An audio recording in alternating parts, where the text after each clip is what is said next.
السلام علیکم ورحمۃ اللہ وبرکاتہ۔ محترم بھائیوں، بزرگوں، دوستو،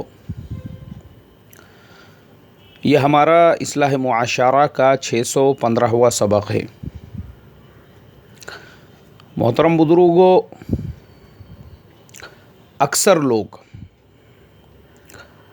وہ اس بات کا وظیفہ مانگتے ہیں، اس بات کی دعا مانگتے ہیں، بولے یار کوئی تو بھی ایسا وظیفہ دو جس کو پڑھنے سے میری دعا قبول ہو جائے، کوئی ایسا عمل بتا دو جس پہ عمل کرنے سے میری دعا قبول ہو جائے۔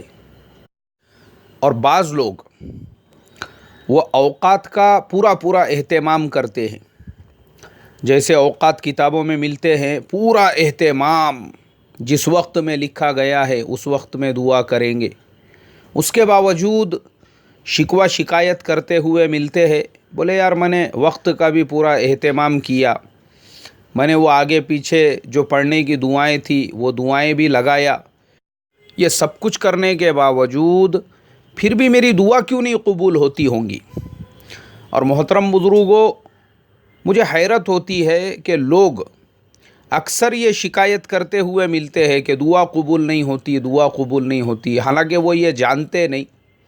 ارے بابا، دعا کا جو تعلق ہے وہ آپ کے اخلاص، آپ کے دل کے اندر کی تڑپ اور آپ کی آواز جب آپ کے دل سے پورے اخلاص سے، پورے درد سے، پوری تڑپ سے آواز نکلیں گی، اللہ تبارک و تعالیٰ کے عرش کو ہلا دیں گی۔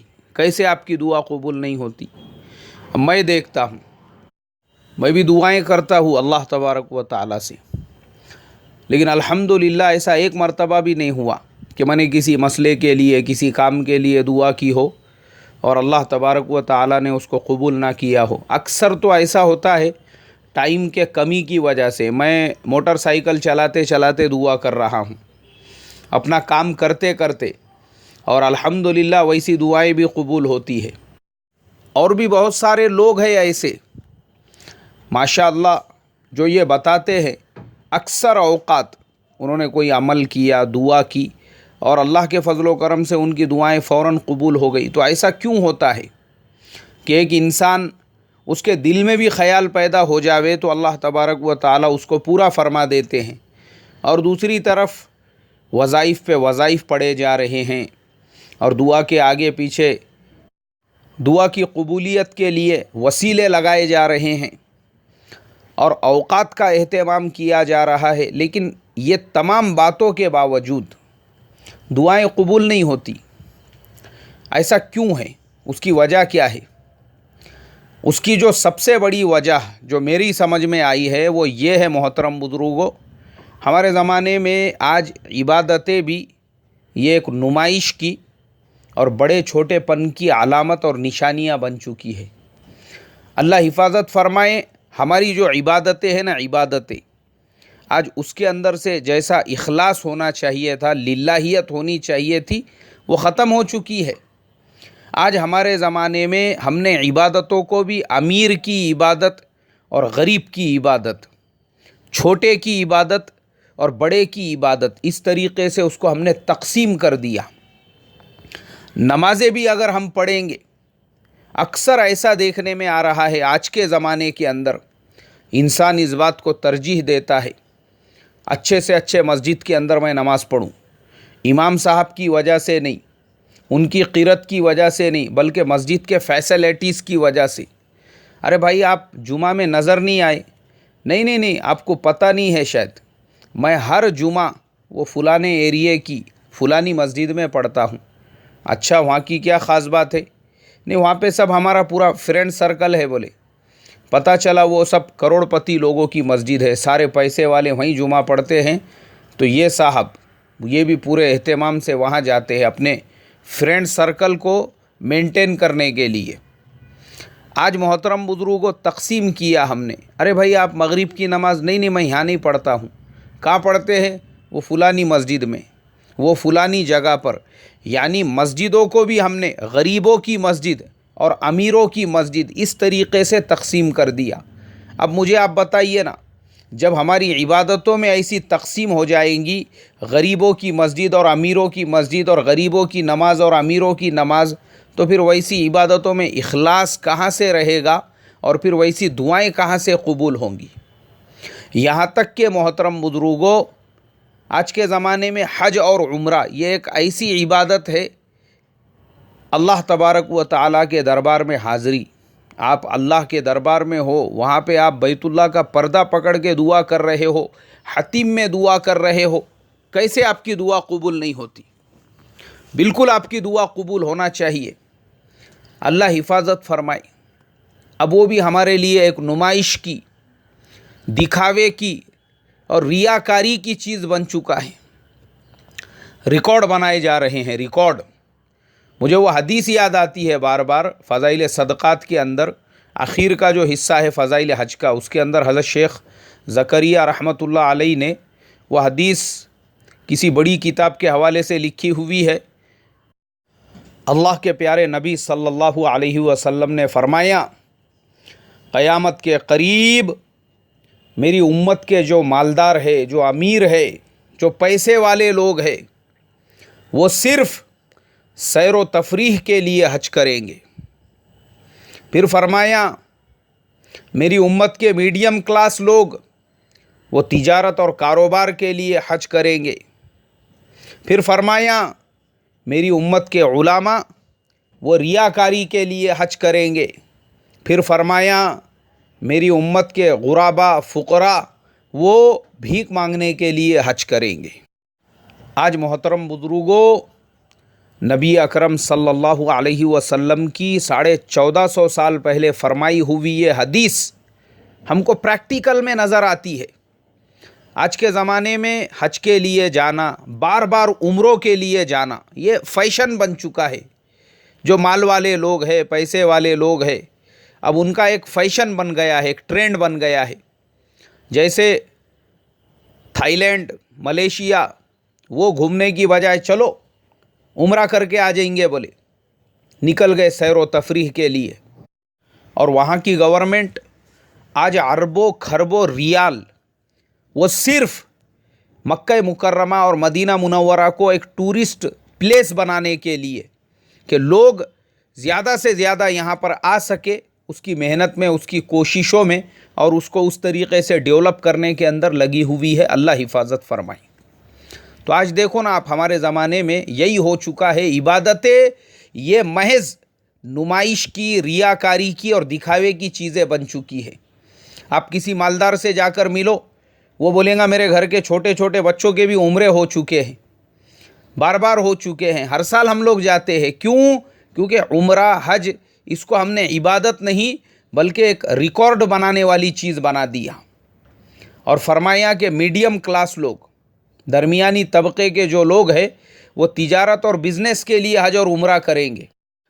آج محترم بزرگوں، بہت بڑی تعداد آپ کو ایسی ملیں گی، بہت سارے ایسے ممالک جہاں پہ مسلمانوں کی آبادی زیادہ ہے، اور خود ہمارے ملک سے بھی لوگ حج کا 6 مہینے کا ویزا لے کر جاتے ہیں، عمرے کا ویزا لے کر وہاں پر جاتے ہیں، اور وہاں جانے کے بعد میں کسی کاروبار میں، کسی تجارت میں یا مزدوری کے کام میں لگ جاتے ہیں، اور وہ 6 مہینے تک یا تو وہاں پہ مزدوری کریں گے یا تو وہاں پر تجارت کریں گے۔ کیوں؟ اس لیے کہ حج اور عمرے کا ویزا ہے، لیکن کام تو وہاں پہ پورا دنیا داری کا ہو رہا ہے۔ مجھے بولو اور مجھے آپ بتاؤ کہ ویزا آپ حج اور عمرے کے نام پر لے کے جا کر وہاں پہ دوسرے کام کر رہے ہو، ایسی دعاؤں میں کہاں سے اخلاص پیدا ہوگا؟ اللہ حفاظت فرمائے۔ پھر فرمایا، میری امت کے علماء وہ ریاکاری اور دکھاوے کے لیے حج اور عمرہ کریں گے۔ آج یہی ہو چکا ہے ہمارے زمانے کے اندر۔ آپ دیکھو، ہمارے زمانے میں علماء، ہمارے زمانے کے مدرسے کے محتمم، ہمارے زمانے کے شیوخ، مجھے لگتا ہے وہ ریکارڈ بنانے میں لگے ہوئے ہیں، ریکارڈ بنانے میں۔ فلانے شیخ صاحب کے 50 عمرے ہو گئے، فلانے محتمم صاحب کے 10 حج ہو گئے، اور فلانے صاحب کے 25 حج ہو گئے، اس طریقے کا ریکارڈ بنانے کے اندر۔ کیونکہ ہم نے اس کو ذریعہ ہی بنایا ریکارڈ بنانے کا۔ بولے حضرت زیادہ تر آج کل ہندوستان میں نہیں رہتے. کہاں رہتے؟ نہیں، حضرت کا قیام مدینے میں ہی رہتا. بولے حضرت کا قیام مکہ مکرمہ میں ہی ہوتا ہے. حضرت کا قیام کیوں؟ اس لیے کہ ریکارڈ بنانا ہے، امپریشن جھاڑنا ہے، لوگوں کو بتانا ہے کہ دیکھو میرا مکہ مکرمہ سے اور مدینہ منورہ سے کیسا تعلق ہے، میں اپنے زندگی کا ایک بڑا حصہ وہیں پہ گزارتا ہوں. تو اللہ کے نبی صلی اللہ علیہ وسلم 1450 سال پہلے بتا کر چلے گئے کہ قیامت کے قریب ایک زمانہ ایسا آئے گا، اور آج ہمارا وہ زمانہ آ چکا ہے. ہم نے ریکارڈ بنانے کا ذریعہ بنا دیا حج کو، عمرے کو، بیت اللہ کی زیارت کو. اللہ حفاظت فرمائے. اور پھر فرمایا کہ غربا، فقراء وہ بھیک مانگنے کے لیے حج کریں گے. اب آپ دیکھو حج کا ویزا لے کر بہت سارے لوگ آپ کو صومالیہ کے، افریقہ کے غریب ملکوں کے، اس کے علاوہ اور بھی علاقوں کے، وہ آپ کو عرفات کے میدان میں، مینا میں، مزدلفہ میں، اسی طریقے سے مکہ مکرمہ میں، مدینہ منورہ میں، ہر جگہ پر نظر آ جائیں گے. پتہ یہ چلا کہ ویزا حج کے نام کا لیا ہوا ہے، عمرے کے نام کا لیا ہوا ہے، اور یہاں پہ آ کر یہ کام کر رہے ہیں. اللہ حفاظت فرمائے. محترم بزرگوں، یہ حدیث، اس کی روشنی میں اگر ہم آج دیکھیں گے، ہمارا حال یہی ہو چکا ہے. ہماری عبادتوں کا حال، ہمارے حج اور عمرے کا حال ریکارڈ بنانے کے لیے عبادتیں ہو رہی ہے، نمائش کے لیے عبادتیں ہو رہی ہے. پترے کی مسجد میں نماز پڑھنے کو دل نہیں کرتا، سادی سمپل مسجد کے اندر نماز پڑھنے کو دل نہیں کرتا. عالی شان مسجد عادت پڑ گئی ہوئی ہے بولے عمرہ کے ساتھ بیٹھنے کی، کروڑ پتیوں کے ساتھ میں نماز پڑھنے کی. اس کے لیے اہتمام سے 10 کلومیٹر 15 کلومیٹر کا سفر طے کر کے ایسے مسجدوں میں نماز پڑھی جا رہی ہے جہاں پہ جانے کے بعد بڑے بڑے عمرہ سے ملاقات ہو سکے. اللہ حفاظت فرمائے. حج اور عمرہ اس کے اندر بھی لوگوں نے اللہ حفاظت فرمائی. یہ حدیث کے علاوہ بھی ہم لوگوں نے ٹورس اور ٹراویلز کے اعتبار سے بھی حج اور عمرے کو ایک بڑے اور چھوٹے پن کا ذریعہ بنا دیا. اگر کوئی بڑے ٹورس سے جس کا زیادہ خرچہ ہے اس سے چلے جاوے، ہر ملنے والے کو وہ یہی بولیں گا، میں وہ جو فلانا ٹور ہے نا جو 90,000 روپئے میں عمرہ کراتا ہے ان کے ساتھ میں گیا تھا. اور کوئی اگر آدمی کسی میڈیم کلاس ٹورس کے ساتھ میں جا کے عمرہ کر کے آئے، کون سے ٹور سے گیا تھا رے تو؟ بولے میں وہ فلانا ٹورس ہے نا 45,000 روپئے میں جو لوگ عمرہ کراتے ہیں. ارے بہت کنجوس آدمی ہے تو، بخیل انسان ہے.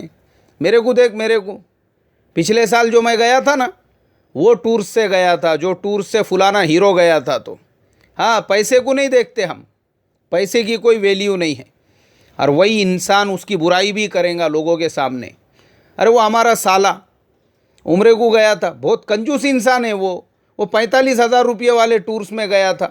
ہم لوگ پیسے کو نہیں دیکھتے. ابھی دیکھو میرے فیملی کے 5 سے 6 ممبر تھے، 90,000 روپئے ہم لوگوں کو خرچہ آیا، پھر بھی ہم لوگ وہ 1 نمبر والا جو ٹورس ہے نا جس کے ساتھ میں فلانا ہیرو گیا تھا، ہم لوگ اس میں جا کر آئے. پتہ یہ چلا اس نے حج اور عمرے کو بھی اللہ حفاظت فرمائے بڑے اور چھوٹے پن کی نشانی بنا دیا. ٹورس کے اعتبار سے بھی ایک دوسرے کو تانے مارے جا رہے ہیں.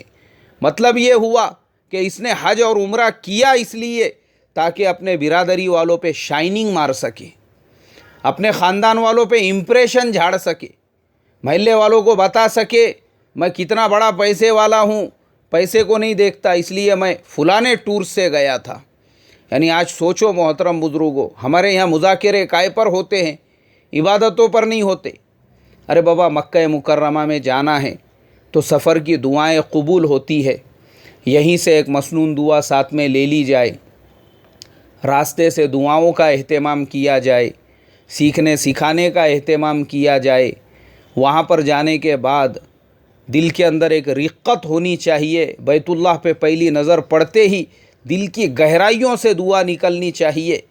اللہ کے دربار میں حاضری کے بعد حتیم کے اندر داخل ہو کر دعا کا اہتمام کیا جائے، اور کس کس طریقے سے مکہ مکرمہ کے اندر اپنے جو دن ہے ان کو گزارے جائے اور کیسی کیسی عبادتیں کی جائے، اس پر مذاکرہ نہیں ہوگا.